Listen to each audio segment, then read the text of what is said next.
we've got our first trifecta of the year. Alright, let's do this thing.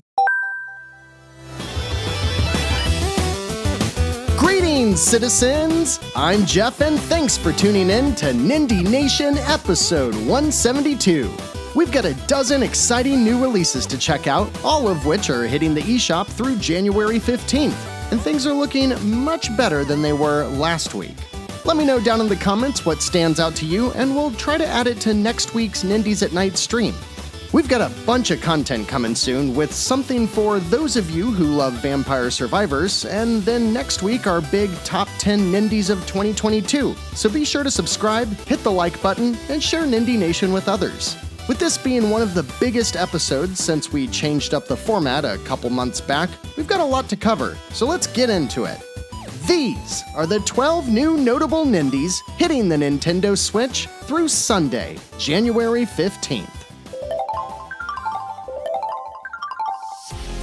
The week kicks off on Monday the 9th with just the kind of game we love in the nation of Nindie, as Scrap Riders releases by way of Spanish studio Games for Tutti. Set in a cyberpunk world with a hint of Western movie styling, you're placed in the shoes of Rast, a smuggler for the outlaw biker gang named after the game's title. I love the pixel art here, but I really love the game's structure. Part of it plays as an adventure game loaded with humor and inspiration from the LucasArts classics, with the other half being a beat-em-up. Ride around on your bike and chase down cargo thieves via a point-and-click narrative, but solve conflict through beat-em-up action? Sounds cool to me, and it comes to us via Microids for $19.99. Moving on to Wednesday the 11th, as briefly mentioned last week, the spooky and suspenseful yet somehow charming point-and-click adventure Children of Silent Town releases from Italian studio Elf Games and Daedalic Entertainment, also for $19.99.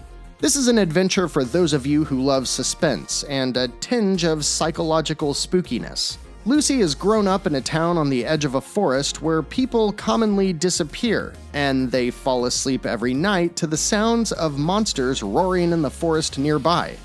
That's fun. She's now old enough to try and solve the mystery, and is building up the courage to enter said forest, as the game plays out through memorable characters, puzzles, and minigames. The visuals here are striking, and everything about the game has this calming, haunting tone that's hard to ignore. If this is your type of game, the early reviews have been pretty positive, so it seems like this just might be an adventure worth taking. So we started things off with 2 adventures, and there's still more to come, but if you just want to wreck shop, boy does Lauren Lemke have the game for you. Terror of Hemosaurus follows a world filled with misinformation, climate change denial, and an overabundance of faith over facts. All of this leads to the Church of the Holy Lizard summoning the Godzilla-like Hemosaurus, and he just wants to f*** everything up. Which is where you come in. If you played Lauren's last game, Super Blood Hockey, you should already know that M-rated, pixelated nonsense is on the menu, as you're let loose across a bunch of stages where you complete tasks like leveling buildings, eating a certain number of people, and so on. There's even co-op for up to 4 players, too. All of the bombastic action and tongue-in-cheek M-rated humor is right up my alley. So I'll ask Digerati if we can check this one out together, and if you like what you see, you can pick it up on Thursday the 12th for $14.99. And speaking of games that trim out the fat and just get into the action, Lone Ruin gives you a quick cutscene and then just gets out of your way. And as I've been playing this gem for about a month now, I'm pleased to say that it is worth every penny of Super Rare's asking price of $14.99. A twin-stick shooter at its core, Cuddle Monster Games follows up their excellent 2019 release of Hell is Other Demons by pivoting from a 2D viewpoint to something more isometric. The easiest way to explain Lone Ruin's gameplay is to say that it's like Hades, but with guns and lasers. In fact, just like Hades, Lone Ruin includes procedurally generated levels, roguelike mechanics, and RPG elements! Oh, it feels good to get that out for the first time this year. What's different about Lone Ruin is how there isn't much of a story, and there isn't anything like a grander meta progression. and that's something I usually demand in my roguelikes. But for some reason, the structure and sheer fun to be had in every single run keeps me coming back to Lone Ruin to test new character builds and try for new scores. Every run starts with you picking from one of 7 different weapons that play drastically differently. It's very clear the weapons and gunplay were the main focus of this game's development, because they're all unique and are all good enough to stand on their own.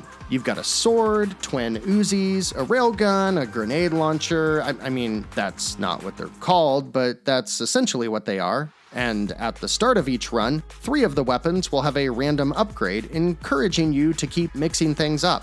Just as the weapons are so varied, so is the way in which they and your character can evolve throughout each run. The machine gun could shoot faster or get stronger, of course, but you could also put upgrade points into giving it a charge shot or adding a fire effect. Your character's dash could reach further or speed up its cooldown, or it could leave a trail of ice in its wake. And this level of customization extends to the way you find and carry money, your health, and just about every other aspect of the game. And that's exactly why I keep coming back to it. I will caution that I've been playing version 0.4 and have identified a couple of major bugs, but I've been told and expect that this will be addressed before launch, so I'll let you know what I hear and I'll put an update right here just so you know before it releases. If the bugs are addressed, and I assume they will be, I can safely and confidently say that Lone Ruin is my first favorite game of 2023. If you're cool with ditching an overarching narrative and meta progression that builds in between runs, the tight arcadey action, variety of weapons, handful of modes, I love the survival mode almost more than the game itself, and impressive level of customization are more than enough for me to give Lone Ruin Nindie Nation's highest seal of approval. That was me making a seal noise. Going back to the spookies, we've got quite an impressive little title here from Ratalaika Games. This week they released Chasing Static by Headwear Games, and while it doesn't necessarily do anything new, the way it combines a bunch of different elements does seem quite original. Taking place in North Wales and inspired by 80s surrealist horror, you're exploring a desolate roadside town that's being ransacked by some kind of monster.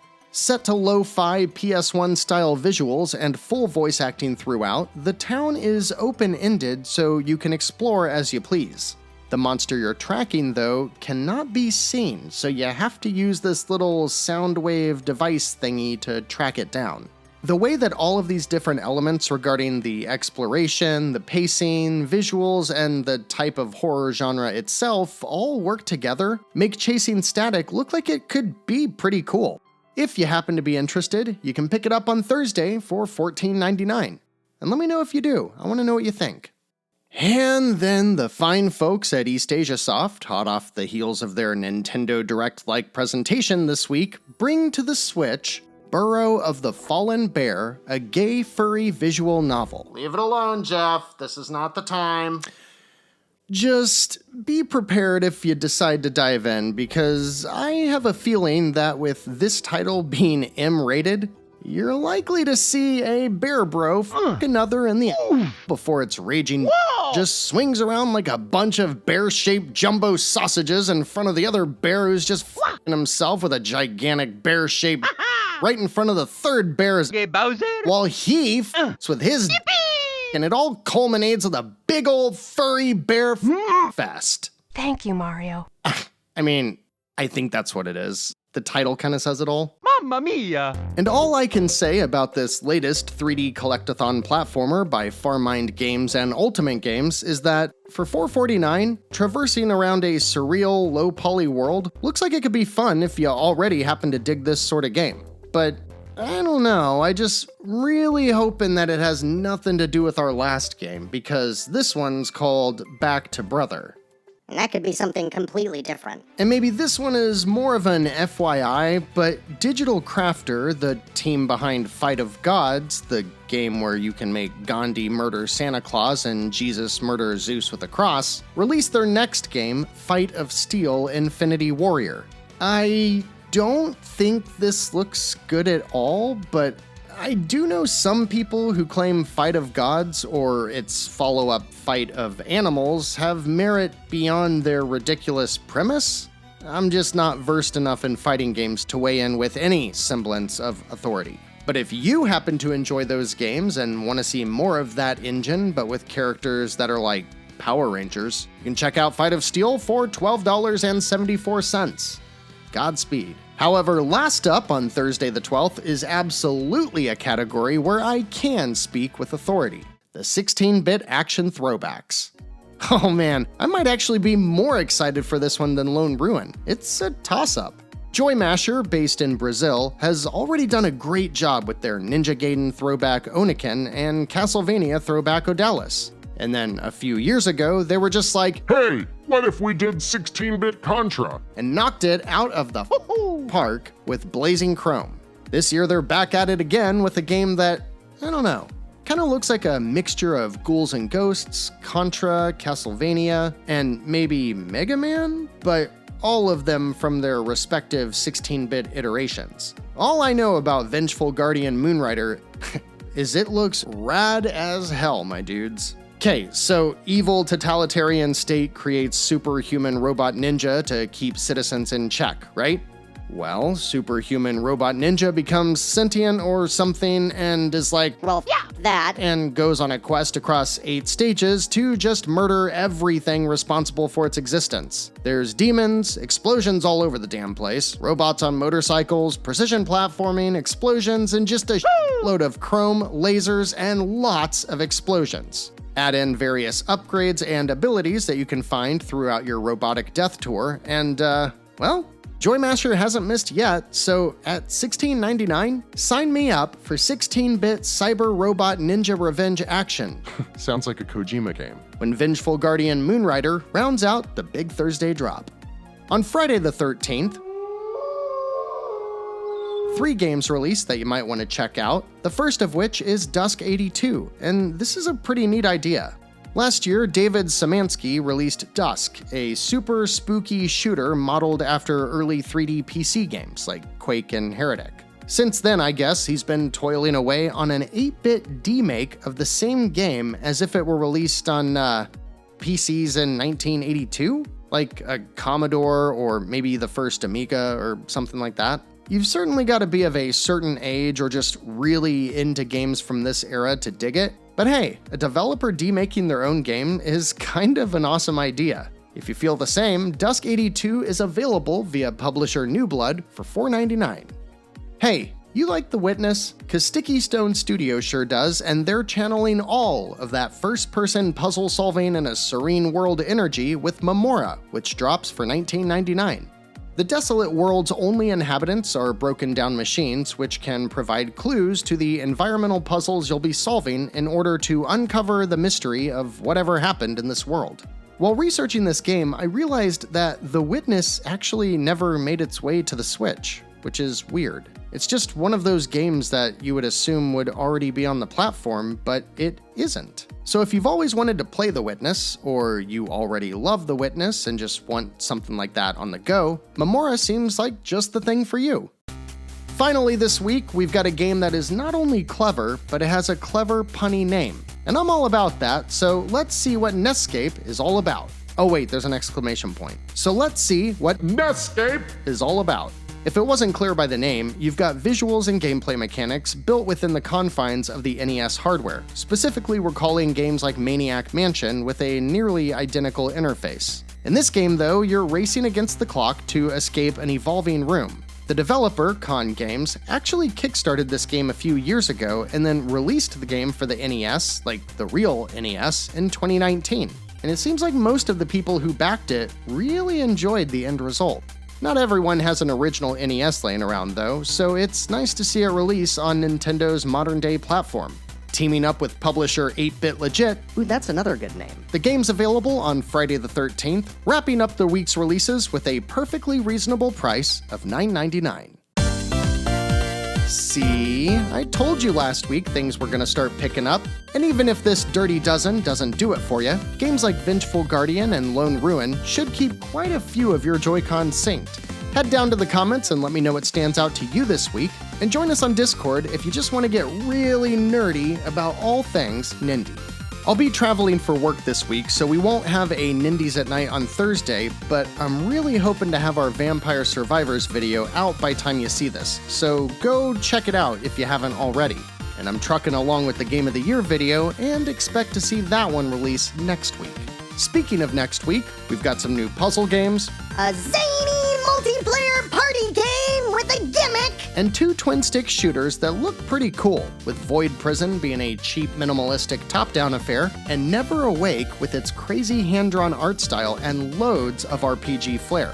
That one really has my attention. But that's all for next week, citizens. In the meantime, I'll be chipping away at Full Metal Furies and Getsu Fumaden while traveling for work, and I'd love to hear what all of you have been playing too, because we're all done for today.